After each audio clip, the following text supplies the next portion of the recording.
What is Online Safety 3.0? Both the internet and the way young people use technology are constantly changing, but internet safety messages change very slowly if at all. A few years ago, some of us in the net safety community started talking about how to adjust our messaging for the much more interactive Web 2.0. And we did so, based on the latest research as it emerged. But even those messages are starting to get a bit stale.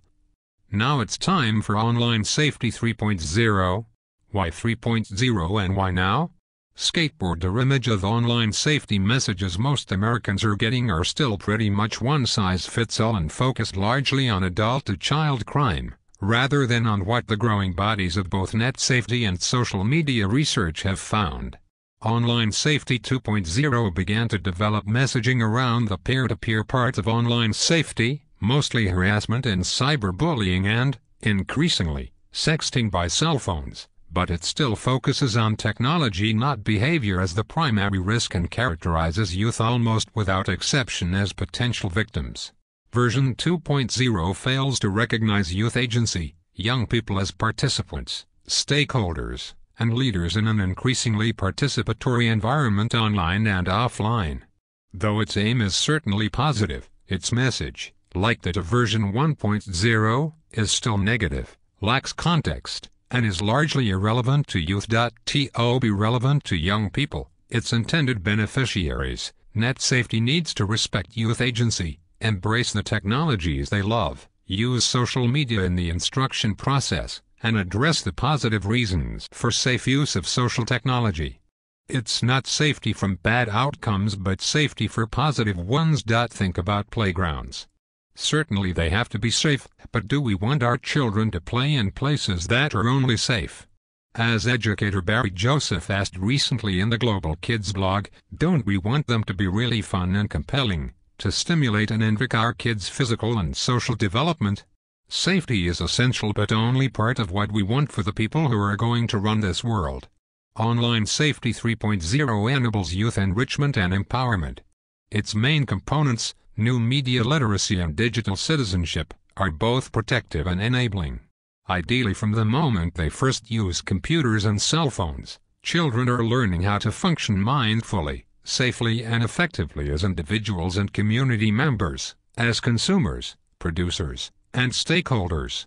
The kind of online well-being we identify as online safety isn't logically something completely new and different added on to parenting and the school curriculum. Why now?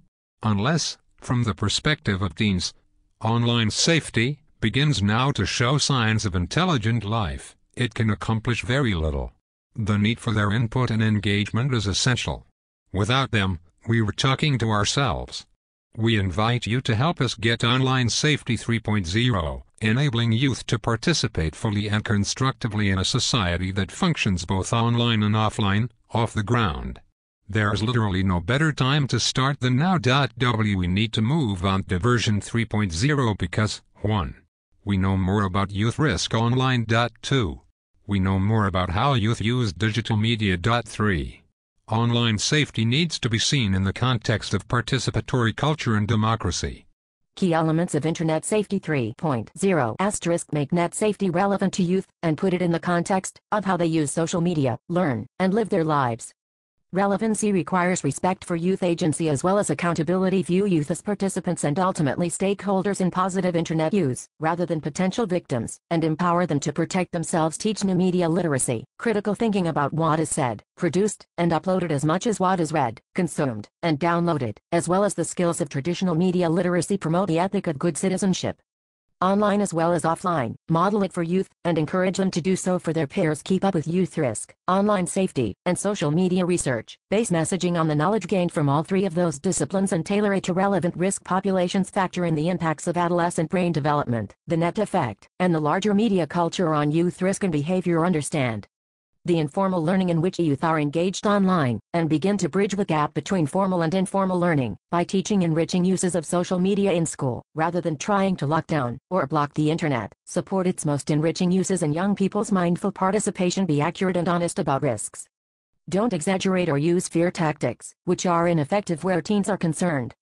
Inaccurate representation can spawn bad legislation and school policy, and cause overreaction on the part of parents, which can reduce adult-child communication, and put youth at greater risk. Expand the public discussion about net safety to include physicians, mental health professionals, social workers, tech educators and other experts. Encourage the social media industry to engage in best business practices, including promoting good citizenship in the communities they run, being responsive to user complaints, and making their response process transparent to users. For more information, visit www.saferinternet.org/http://www.connectsafely.org/